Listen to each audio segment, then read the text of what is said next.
funny because I sort of feel like a hot mess. And when I look at my stuff, it's there's a lot of effort behind it. That is genuine and true. Mm-hmm. But I feel like all of the stuff that I'm doing isn't getting the traction that I necessarily want it to. And so it's so funny. Like, I admire you so greatly because I'm like, oh my God, like, look at everything that she's doing. She, works full time, has a consultancy, wins awards, written 2 books. Like, what? It's the mutual admiration society, because I'm looking at all of your digital stuff and I'm like, oh my gosh, this is so on point. Like, wow. Oh my God, that is, well, thank you. That's so good to hear, because so many times I don't feel like it's on point because I look at what other people are doing in the digital world and I just feel so far behind. And it's that comparison-itis is a true disease. It is, because either you think yours might be a little bit better or it's a little bit worse. I like to look at it as like, okay, if I think it's so much better than what I'm doing, then that's something that I can aspire to.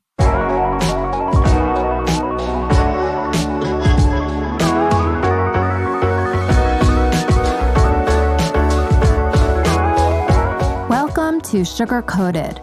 I'm your host, Adrienne Garland, the CEO and founder of She Leads Media.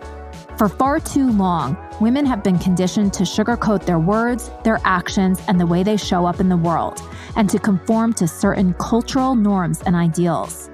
This is inherently designed to keep those who are outside of the norm from gaining power, prestige, wealth, and influence, preventing more women from being recognized and respected as the powerful leaders that we truly are. Join me each week as we dive into raw conversations with remarkable, uncompromising, and inspirational women that will encourage you to strip away your sugarcoating and move boldly in the direction of your magnificent dreams. Welcome to the Sugarcoated podcast, and I'm your host, Adrienne Garland, and I am so excited to be talking to Shannon Whittington today. My guest is simply incredible. She is a leadership expert who specializes in LGBTQ and servant-based leadership, certified by the John Maxwell method, which we'll dive into. I want to hear all about that. And I know Shannon because she is part of the She Leads Media network, if you will. I believe that Shannon has attended She Leads conference in the past. And if not, I know that she's just part of our community, and I'm so grateful for that.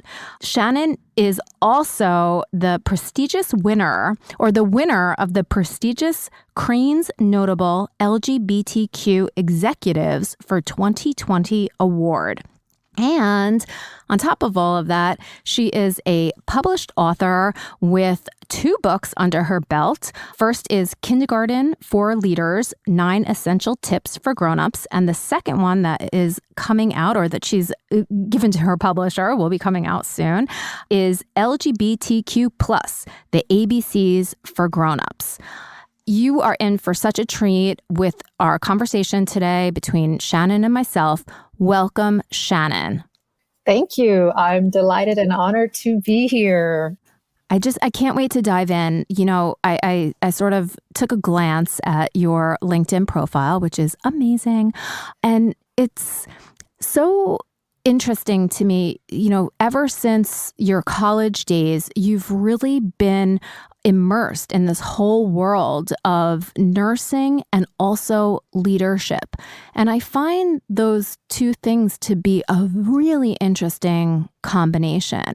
And so I'm kind of wondering, what drew you to those 2 things? Well, I knew I wanted to be a nurse ever since I was 5, because I was pretending to be one ever since I was 3. Because my aunt was a nurse and she worked at a nursing home, and sometimes she would have to babysit me. So I would go to work with her.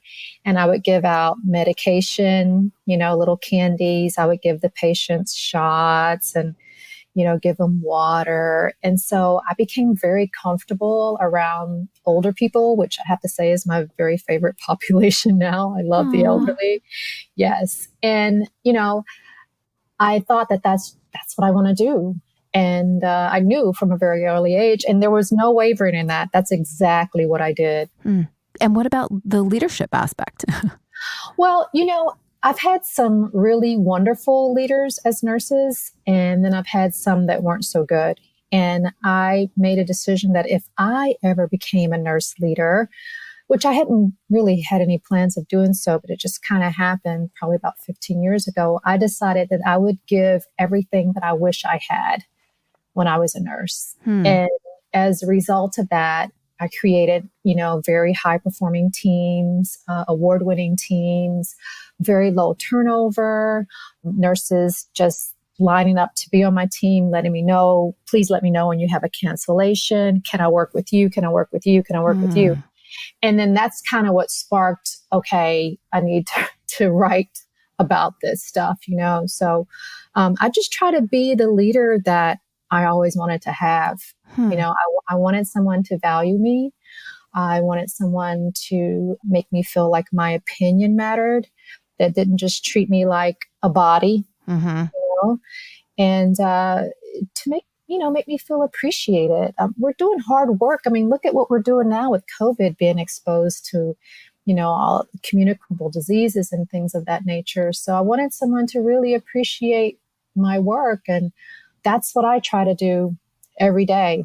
I love that. And my sister-in-law is a nurse, and I know that, there are definitely doctors that hold nurses in very high respect. But I also do know that even early on in her career, some of the doctors just treat the nurses terribly.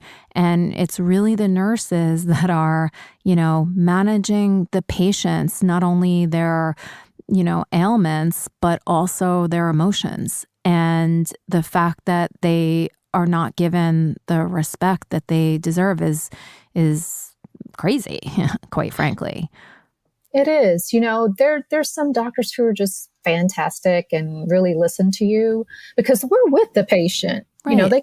They come in and they make their rounds and they go. But we're with them for 8 hours, 12 hours. We know when something's going on. Intrinsically, we know when something's going on. We have this saying in nursing, don't treat the vital signs, treat the patient. Like the vital signs can be horrible or they can be great, but you can still know something's going on. Yeah. So I was kind of afraid of that, to be honest, like, oh, the doctors are going to treat me a certain way. Yeah. And they're certainly not all like that, but I would work night shift. so I wouldn't have to, be that involved with them. But I think it's getting better in many ways. Nurses are becoming more respected. We're more advanced practice. I'm a master's prepared nurse. I'm studying for my doctorate. I think we're getting more credibility as a profession. And I think that's what's needed. I agree 100%. And, there you just slid in and you're studying for your doctorate. Okay. On top of everything else. I can't even believe that slid out because it's still, I still can't believe I'm like 8 weeks in, to be honest with you. Congratulations. It's amazing. Thank you. Yeah. It was a big decision, but I consider myself to be an expert in LGBT and LGBT health. And I've gotten certified in that and been working in this area for many years, but I still think there's more that I can contribute. And I feel like having my doctorate will allow me to do that.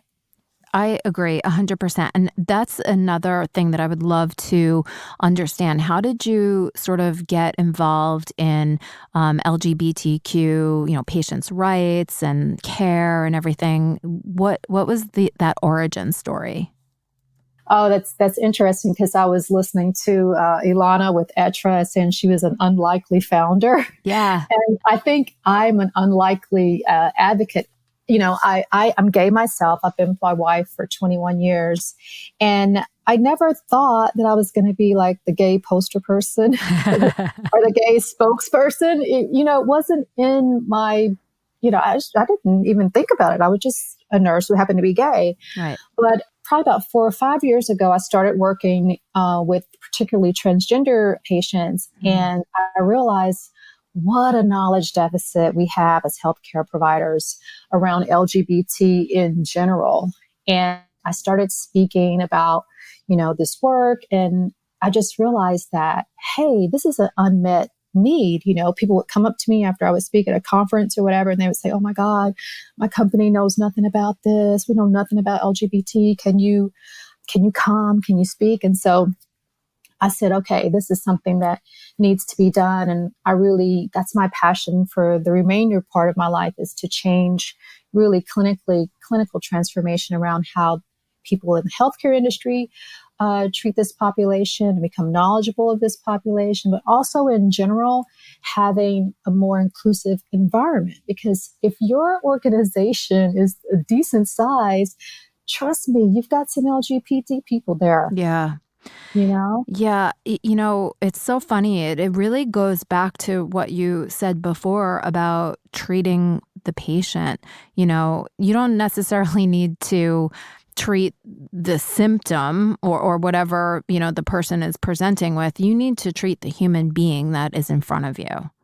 Yes. And what are they there for? You might think you're there to give the injection. You might think you're there to change the wound care, to do the cannula care, Foley care, whatever it is. But you have to meet the patient where they are. Maybe they're very worried that they haven't been able to see their kid. Yeah. And that's what's going on. And they're very depressed about that. And that's so, so important. I mean, obviously, we have to do a lot of tasks, but it's really important for us to treat the patient holistically. Yeah.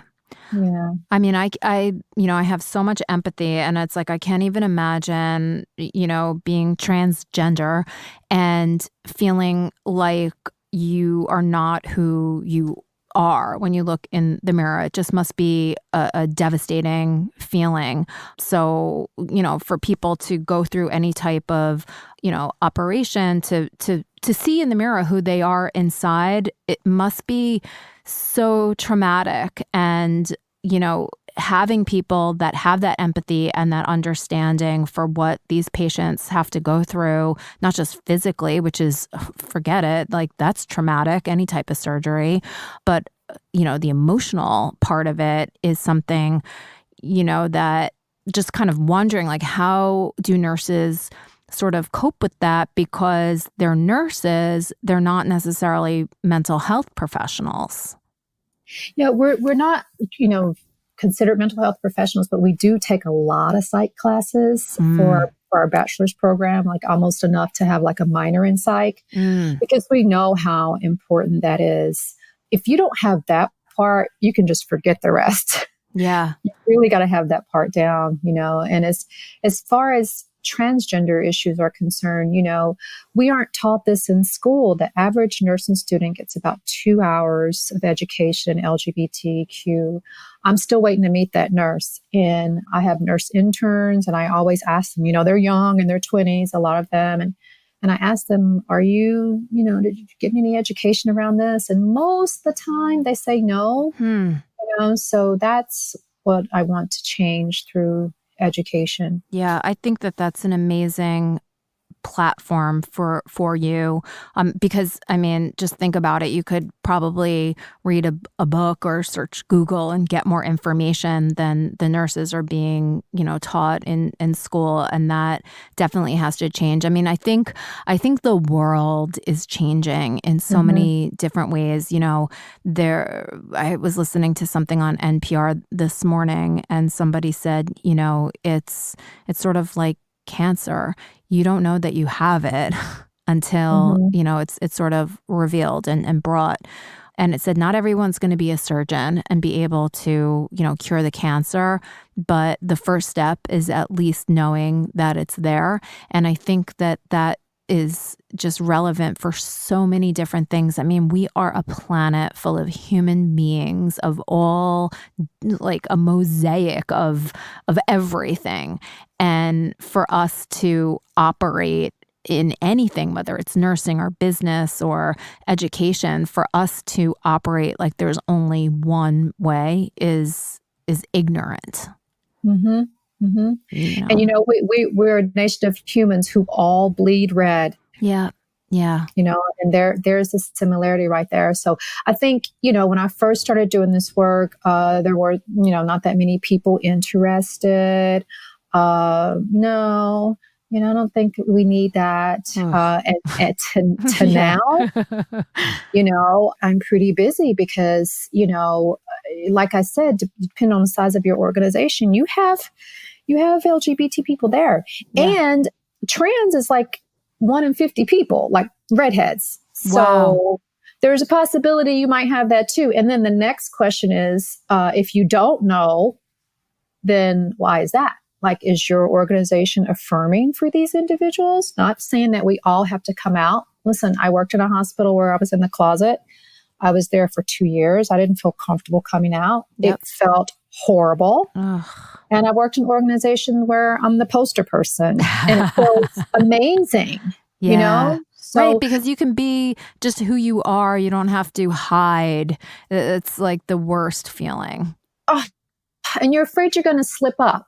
What's your husband's name? I see you're married. And then at that moment, you've got to say to yourself, okay, do I say a man's name and just let it go? Or do I say, actually my wife? You have to think of all of that because we live in a heteronormative society, right? We live in a very binary society of male and female. So those are the kind of questions that people just say. And then in that moment, you got to make a quick knee-jerk decision. Do I just hide this? And then I've got to try and remember that person doesn't know. And then, and it's nothing about being ashamed or anything. Trust me, I went through that when I was coming out.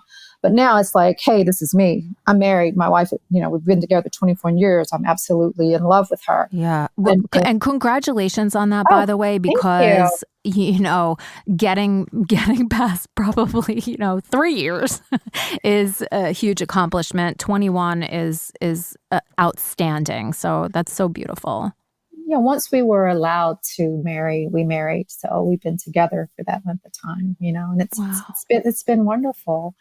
But it's not easy, living in a straight world, so to speak. There's places where we can go or we can kind of let our hair down. But you always got to be a little cautious, And when you're traveling, we're looking for affirming imagery of where we're going to stop and eat or where we're going to stay. And, you go to the hotel, do you need 2 beds? That kind of thing. Right. Which makes you feel like not, just, I don't know. I mean, it feels like other, like, Yes. Yeah. And I mean, feel like other. Yeah. I can't even imagine because, there's also, you're a woman and, that everybody asks. I had a landscaper come over here the other day, a very nice man, old Italian man. And I asked him to do some stuff and I said, an estimate. And he said, well, you go talk to your husband and have him make the decision. I was like, okay, Miss Brianna. Let's get one thing straight here. Yeah, exactly. But and in cases like that, it is almost laughable, like that there are people that still have a particular mindset. And in a case like that, obviously that is, nothing. You know what I mean? Like, but it's funny to be able to look at the situation and say, like, how are you like living in 2020? And you say, okay, little girl, go ask your husband. I mean, it's laughable.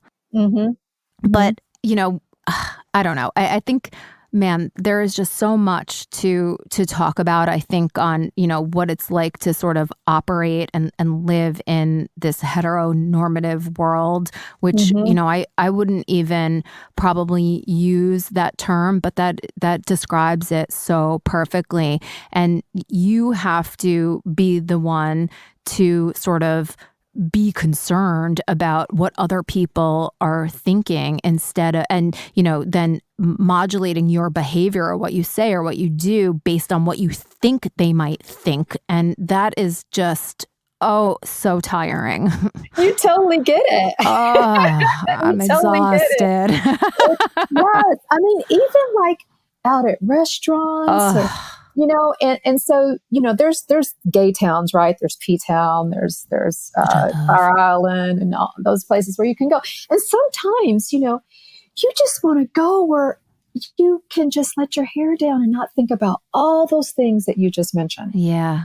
Ugh. Now, we have no problem existing in a heteronormative world because that's just what it's going to be. And we get that. But to not allow us to be the fullest expression of who we are, which is everyone's goal, right? Yep. Is just, it creates a lot of angst. Yeah. It really does. And I don't think that's ever going away. I mean, I know that we're talking a lot about diversity and inclusion now, and we're talking about racial equity and all of those things. And I'm really happy to see this conversation starting to take place around race and around orientation and around gender. And for us to be able to get beyond a binary world. Yeah. If you talk to a kid from the XYZ generations, they understand about gender nonconforming, transgender nonconforming, non-binary, genderqueer, queer fluid. They understand all of that. It's us old farts that don't get it. Yeah. Excuse the expression, but like baby boomers, and they just like, what do you mean pronoun? Yeah. well, yeah, because there's such a thing as non-binary. Yeah. Some people don't feel like they fit in that male or female box. They're somewhere in between that. Yeah. And that's why you want to ask, hey, what's your pronoun? So you don't misgender someone. But that's like a new conversation for many. Like when I go and I speak about this at companies, those individuals, I get this look like, what the is she talking about? Right.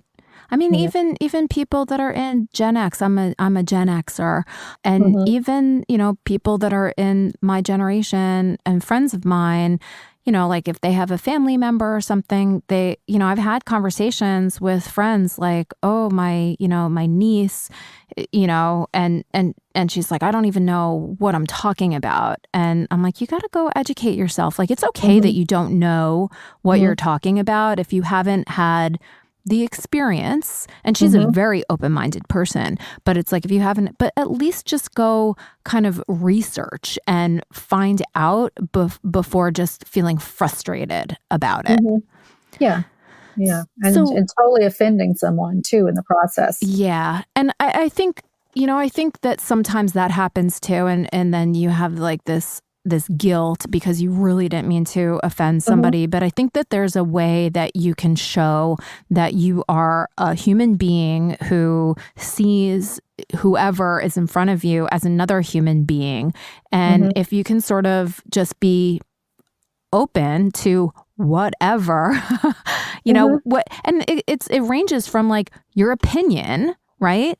To everything else, your gender, your sexuality, whatever it is. There's a podcast, it's coming out on the network. One of our other hosts, a really amazing podcast that you should tune into. It's called Feminist AF.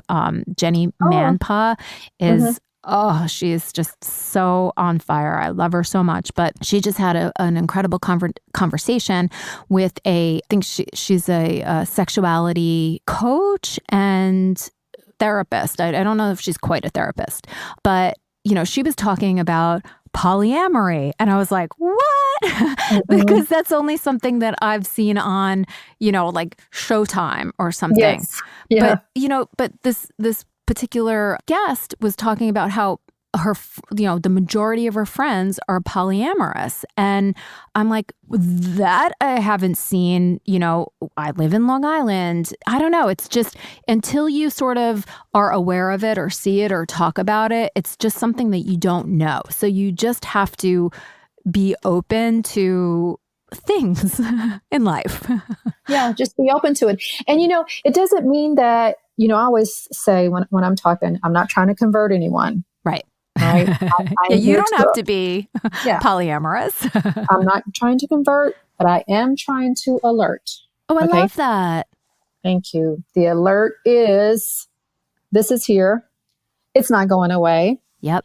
So you might want to learn a little bit about it just in case a situation comes up and you're having a conversation and you can sound like you know just a little bit. I love that. And I'm always surprised at like some people. Let me give you this prime example. Yeah. All right. So I'm down in Florida getting my certification with the John Maxwell team, right? You mentioned that at the beginning. Yep. And like many, many hours and many, many books. And I finally do it. And I'm down there and it's a lot of people. And we go into this huge lunch area with like probably tables that sit maybe like 10.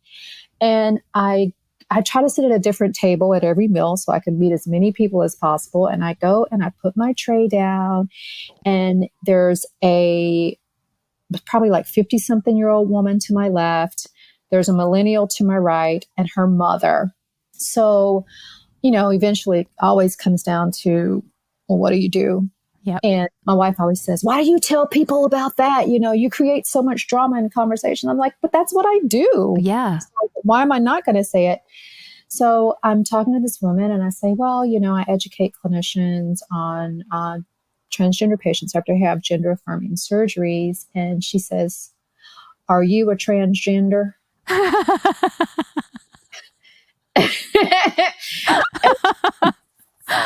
Are you? And I'm sitting there and I say, no, but I'm gay. Yeah. And the woman to the left, who's a PhD director, says to me, oh, I knew that as soon as you sat down. Okay. And that's what I think in my head. Like, okay. What? Yeah. And the woman goes, yeah, me too. And the daughter goes, Mom. Now, here I am, long hair, wear makeup. I'm like, okay, so how does gay look? I'm wondering here. Yeah. What does gay look like? I'm like, Shannon, you're in Florida. I'm from Tennessee, so it's not that, Not that different mindset.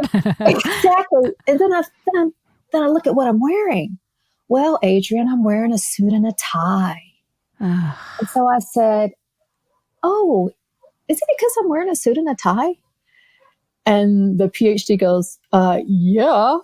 And the mom goes, of course. And the daughter goes, Mom, like she was so embarrassed by her mom. Yeah. What about being fashion forward? Yeah. So I'm like mad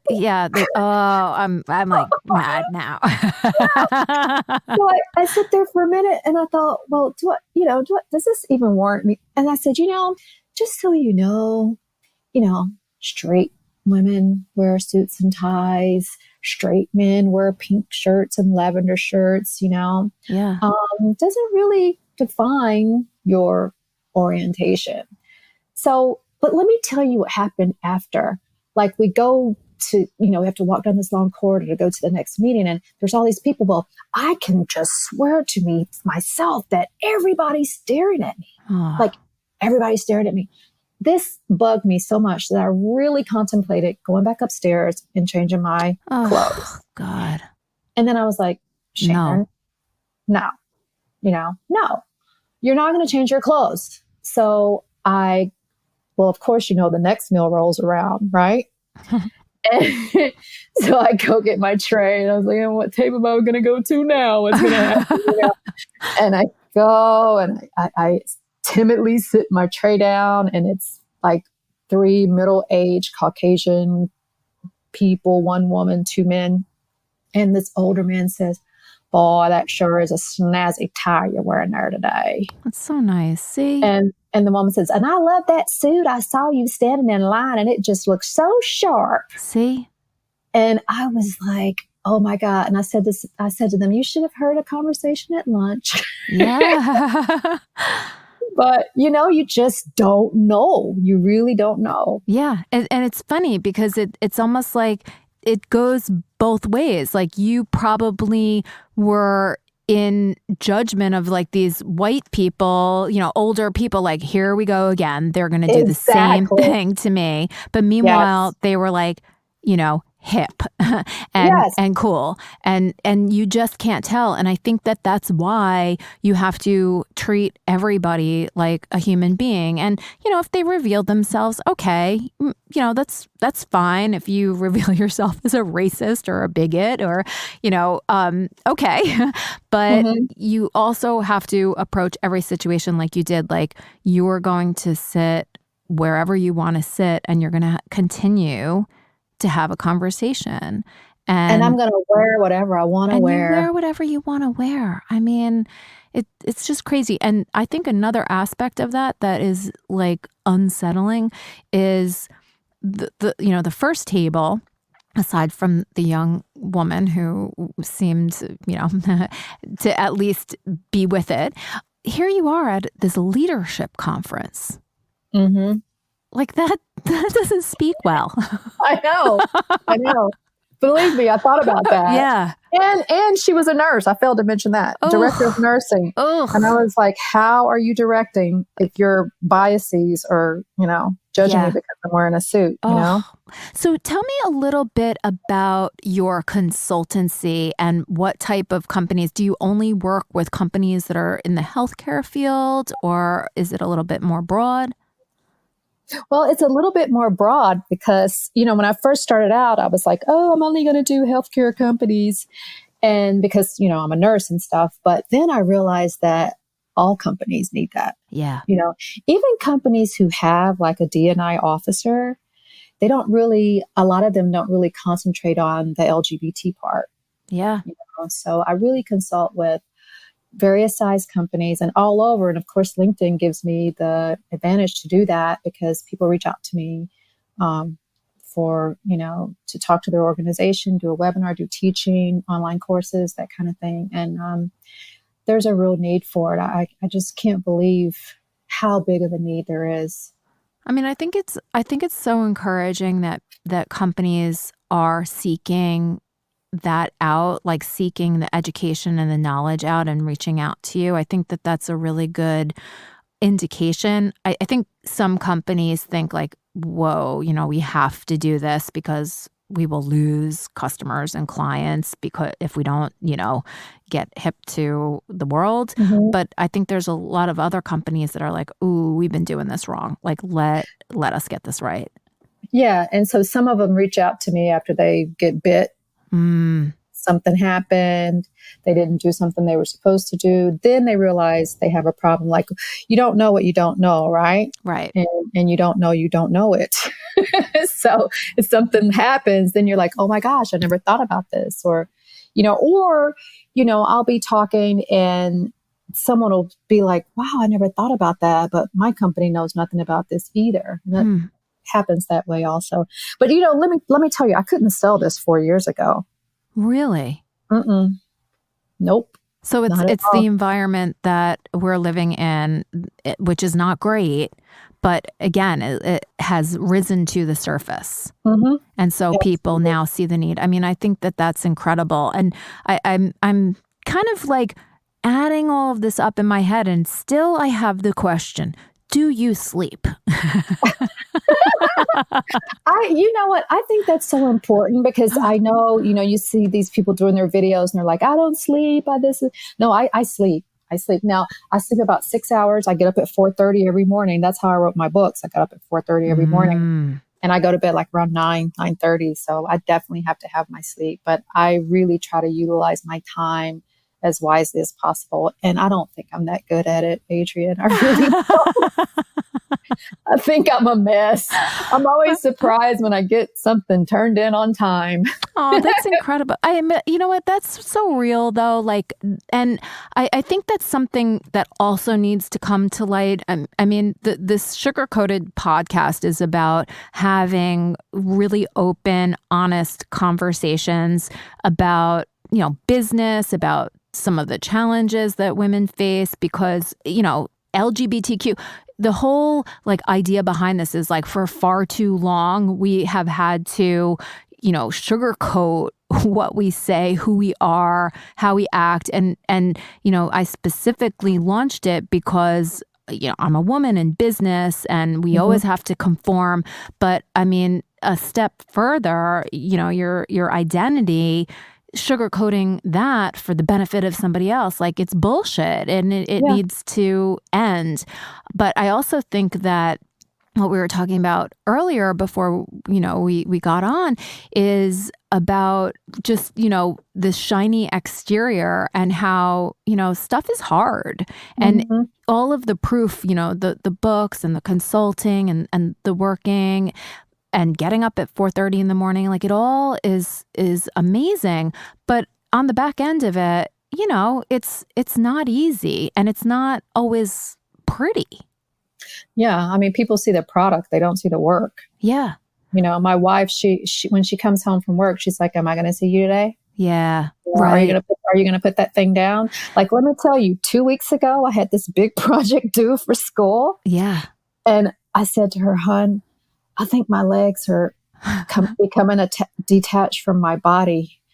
I don't know if I can go get the clothes in off the clothesline. I live in New York. Can you believe I even have a little yard? And she said, babe, you're just starting and you're having a breakdown. Yes. I was like, yes, I think I am. And so then I get my grade back. I do a fantastic job. I'm like, oh, I knew more than I thought I knew. Oh, yeah. Oh my God. I know that no matter what, it's like that self-doubt, it has a way of creeping in, and yeah, the physical exhaustion, it's all part of it, but do what you need to do in order to take care of yourself, because the work that you're doing is really, really important.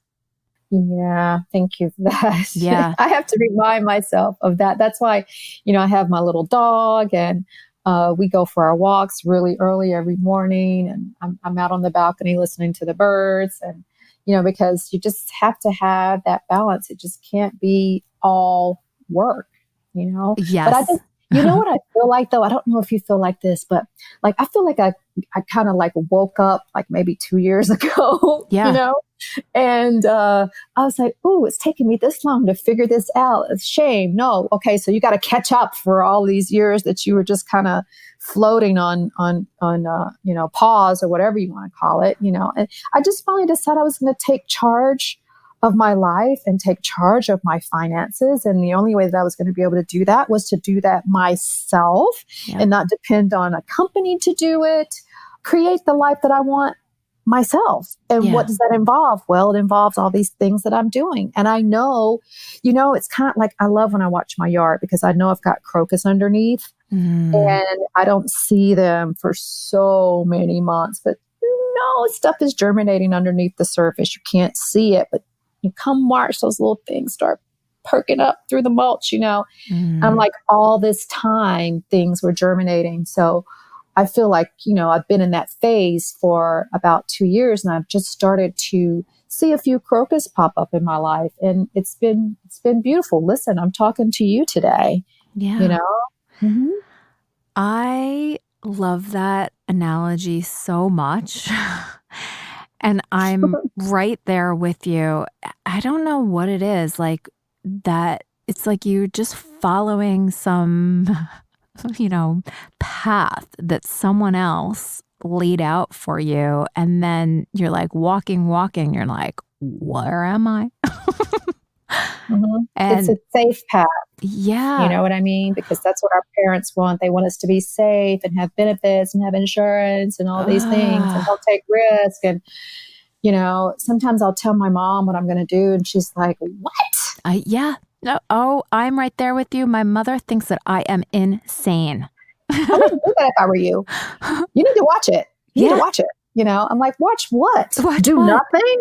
And I want to say to her, mother, you didn't take any risk in your life. You didn't see the ocean until you were 80. Like, how can you tell me? Oh, yeah, no. Yeah. I just hold that in, because she did great raising me, Of course. Yes. Yeah. That goes without saying. But it was a different mindset, and they were coming from a different place. And this idea, which was actually false, sadly, but this idea of quote unquote stability, or like working for a company, like look at all of the ills that corporations have perpetuated in this world.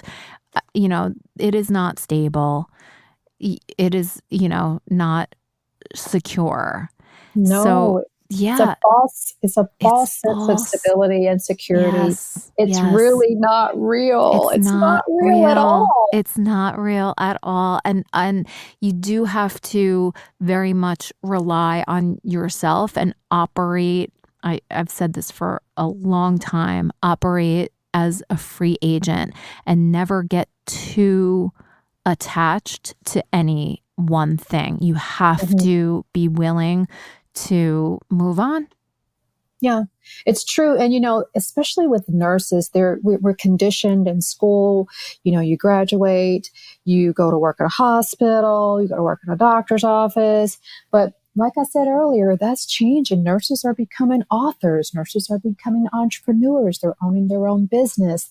They're becoming legal nurse experts and all these things that doesn't confine them to the bedside. Now, bedside nursing, very important. I did it for many years, but we're more than that. Yeah, I love that. That is super empowering and also something that I was not even aware of. And, like I said, my sister-in-law is an NP, but she always is, going and educating herself and taking courses and going to conferences and everything like that, because I think that nursing perhaps may have been one-dimensional in the past, but all of these other layers are so exciting.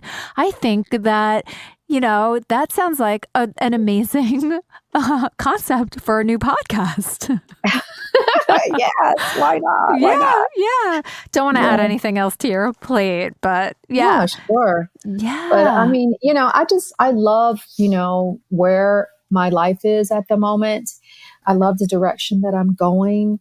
It's very overwhelming because I feel like, well, I am a one-woman show. I mean, I've got the best wife in the world because she makes the most amazing food. I've got a great dog. And she loves me unconditionally. Yes. And when I tell her my legs are going to fall off, she walks with me to the clothesline, So Aww. It's great. And she's the one that encouraged me to go back for my doctorate, actually, because I was kind of on the fence about it. But I just love the freedom to be able to create what we want in our lives, and however we see our lives, a picture of, we can actually create that, but it involves pain. Yeah. Challenge. And it involves sacrifice and grinding and struggling. And, I don't want to spend all day Saturday reading 10 chapters. Right. I really don't, but do you know how I feel after I've learned all that material, or after I've put together a great course or a great speech, man? On top of the world. Yes. So I kind of don't mind the work because I know the outcome is going to be impactful for somebody and hopefully help someone, change one organization, change one person, open their eyes. I've had people come into training and where maybe the company forced them to come in and they're like, I don't want to be here. I don't want to know anything about this. I don't agree with it. I'm a blank, and they'll tell me their religion, and I always say, okay, you don't have to, and I'm like, you have no idea, but I am a clinical transformer. And they walk out totally different. Wow. Because I get them to understand what it's like for a stigmatized population. Yeah. And have you ever had a pain-free life? I doubt it. Yep. Okay. So these individuals face this on a regular basis. What can we do to help them? Don't have to agree with it. Keep those views that you have, but just acknowledge that it exists and don't stigmatize anyone. Don't discriminate against anyone. Your message is universal. It cuts across, yes, healthcare, obviously, but it cuts across every single industry segment and just life. And I can't wait. I'm coming to one of your talks live when we can all get back and do the things in a safe way. I mean, you are just so inspirational, and I think that we could probably go on and on, but this has just been such an honor for me to talk to you, and I feel even more enlightened after our conversation. And I'm proud of you. Oh, thank you. I'm so proud of you, and I'm so honored to be in your community and your company and as your friend. So thank you so much for this beautiful interview. And I would love for you to tell people where they can get in touch with you, or companies that are looking to hire you to speak or to come in and consult. Well, I have my own consulting company, WhittingtonConsulting.com. It sounds just like it, spelled just like it sounds. And if they want like immediate access, then they can just DM me on LinkedIn because that's my primary platform. And I do a lot of business on LinkedIn. Great. So either of those. Yeah. Awesome. Well, Shannon, thank you so much. And I hope that people have gotten something out of this conversation. I know I have. If you love what you're hearing, I would love for you to take a screenshot of the podcast episode and tag both of us on Instagram. I think that would be super cool. And, if you have any other questions for either one of us, please feel free to DM us. And thank you, Shannon, and have just a wonderful rest of the summer. And I hope to speak to you again soon. Thank you so much. It's been wonderful being on your podcast today. Thanks.